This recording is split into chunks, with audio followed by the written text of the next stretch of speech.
আসসালামু আলাইকুম। আজ ৫ সেপ্টেম্বর ২০২৫ শুক্রবার। আজকের প্রধান প্রধান খবর নিয়ে উপস্থিত হয়েছি আমি আনোয়ার বাবু। নির্বাচনকে কেন্দ্র করে কোনো রাজনৈতিক দল বা প্রার্থী বিদেশে কোনো জনসভা, পথসভা, সভা সমাবেশ বা কোনো প্রচার প্রচারণা করতে পারবেন না। নির্বাচনী প্রচারে পোস্টার ব্যবহার করা যাবে না। জাতীয় সংসদ নির্বাচনের জন্য রাজনৈতিক দল ও প্রার্থীর সংশোধিত আচরণ বিধিমালা ২০২৫-এর চূড়ান্ত খসড়ায় এসব বিধান যুক্ত করা হয়েছে। নির্বাচন কমিশনের সংশ্লিষ্ট সূত্রে এসব তথ্য জানা গেছে।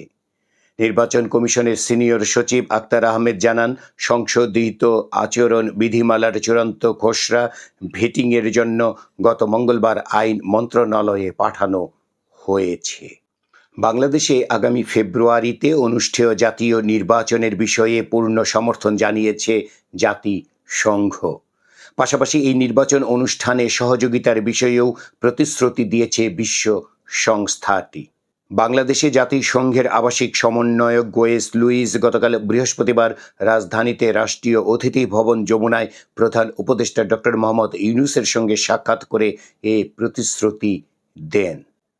বর্তমান অন্তর্বর্তী সরকার সংবিধানের অধীনে গঠিত হয়েছে।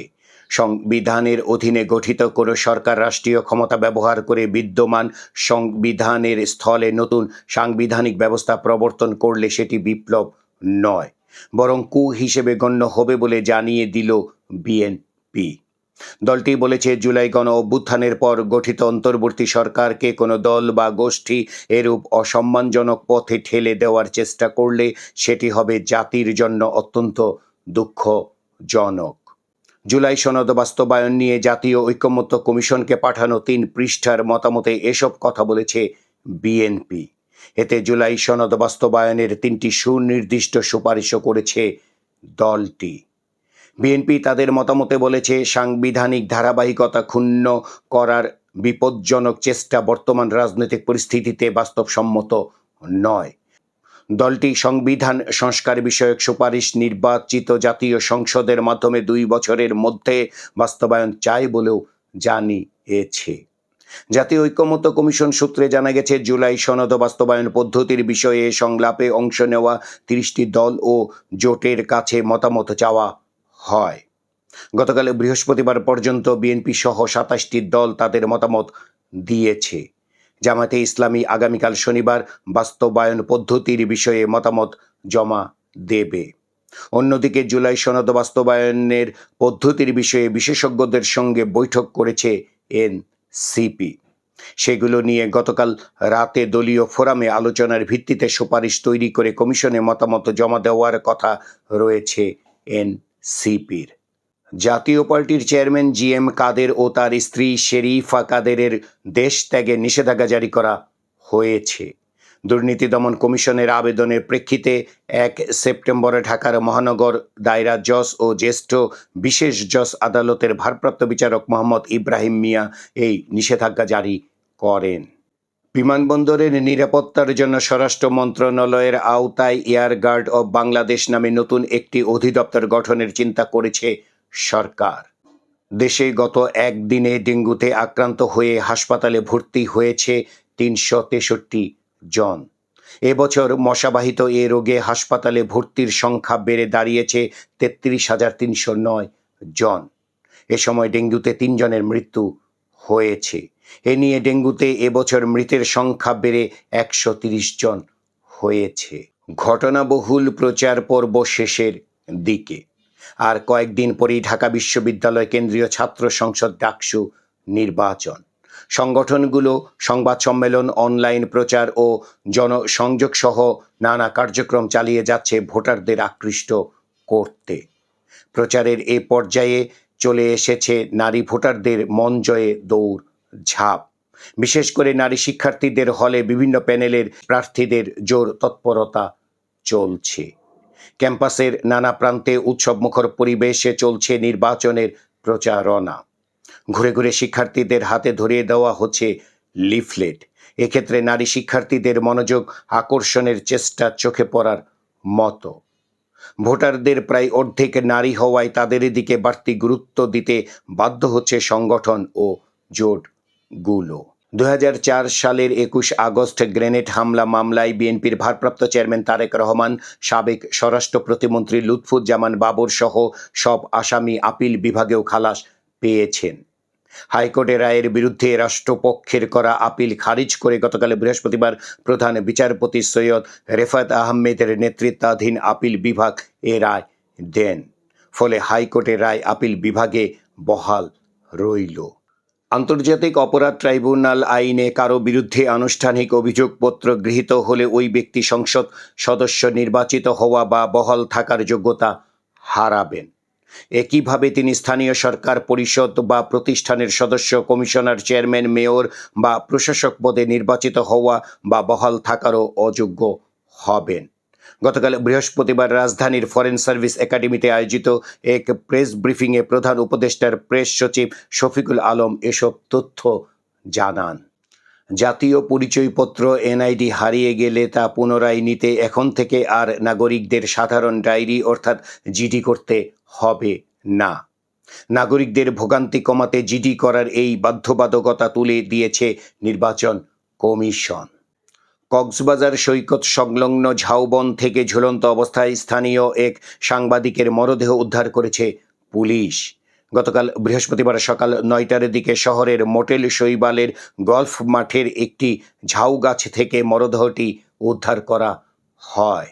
ক্ষমতাচ্যুত প্রধানমন্ত্রী শেখ হাসিনা ও তার ছেলে সজীব ওয়াজেদ জয়ের বিরুদ্ধে রেড অ্যালার্ট জারি করেছে দুর্নীতি দমন কমিশন।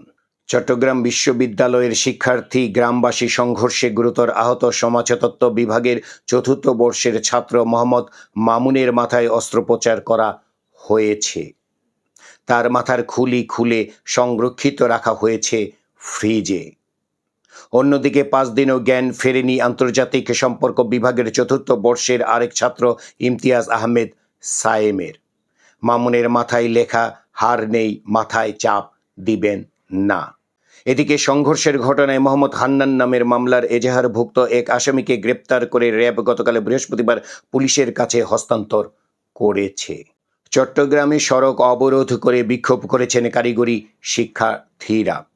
বিএসসি প্রকৌশল শিক্ষার্থীদের 3 দফা দাবির প্রতিবাদ এবং কারিগরি শিক্ষার্থীদের 7 দফা দাবিতে নগরীর 2 নম্বর গেট মোড়ে গতকাল বৃহস্পতিবার বেলা 11টা থেকে তারা বিক্ষোভ শুরু করেন।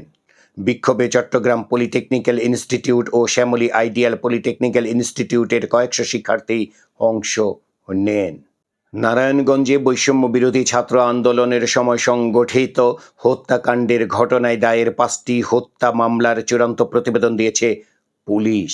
মামলার বাদীকে খুঁজে না পাওয়া একাধিক থানায় একই ঘটনার মামলা দায়ের এবং ঘটনাস্থল থানার বাইরে হওয়ায় এই প্রতিবেদন দেওয়া হয়েছে বলে পুলিশ জানিয়েছে। ত্রয়োদশ জাতীয় সংসদ নির্বাচন সামনে রেখে 300 সংসদীয় আসনের সীমানা চূড়ান্ত করেছে নির্বাচন কমিশন।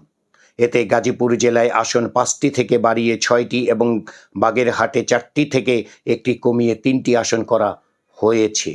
এছাড়া ঢাকার 6টি আসন সহ মোট 46টি সংসদীয় আসনের সীমানায় কম বেশি পরিবর্তন আনা হয়েছে।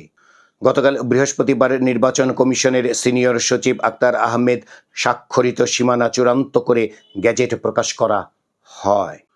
অন্তর্বর্তী সরকার মনে করে যুক্তরাজ্য থেকে বিএনপির ভারপ্রাপ্ত চেয়ারম্যান তারেক রহমানের দেশে ফেরার বিষয়টি তার নিজস্ব সিদ্ধান্তের উপর নির্ভর করছে। পররাষ্ট্র মন্ত্রণালয়ের উপদেষ্টা মোহাম্মদ তৌহিদ হোসেন গতকাল বৃহস্পতিবার এসব কথা জানান। আন্তর্জাতিক খবরে দেখা যাচ্ছে, ইউক্রেন যদি চুক্তি করতে রাজি না হয় তবে রাশিয়া তার সব উদ্দেশ্য অর্জনে যুদ্ধ করতে প্রস্তুত আছে বলে জানিয়েছেন দেশটির প্রেসিডেন্ট ভ্লাদিমির পুতিন। চীনে গত বুধবার এক বিশাল সামরিক কুচকাওয়াজে অংশ নেওয়ার পর এই মন্তব্য করেন তিনি। ব্যাংকিং সেক্টরের খবর। রাজধানী ঢাকার কোনাপাড়ায় পোবালী ব্যাংক পিএলসির 510তম শাখা গতকাল উদ্বোধন করা হয়েছে। প্রধান অতিথি হিসেবে শাখাটির উদ্বোধন করেন ব্যাংকের ব্যবস্থাপনা পরিচালক ও প্রধান নির্বাহী মোহাম্মদ আলী। বিনোদনের খবর। ভক্তদের সঙ্গে সেলফি তোলার জন্য টাকা নেন অভিনেতা ও সঙ্গীত শিল্পী শিলাজিৎ মজুমদার। ফেসবুকে তার বন্ধু হতে গেলেও টাকা দিতে হয়। এই অর্থ শিলাজিৎ খরচ করেন প্রান্তিক শিশুদের জন্য। তার জন্মস্থান বীরভূমের গড়গড়িয়াতে নৌকা নামে একটি স্বেচ্ছাসেবী প্রতিষ্ঠান খুলেছেন শিলাজিৎ। সেখানে এক ঝাঁক সাঁওতাল সম্প্রদায়ের শিশু পড়াশোনা করেন।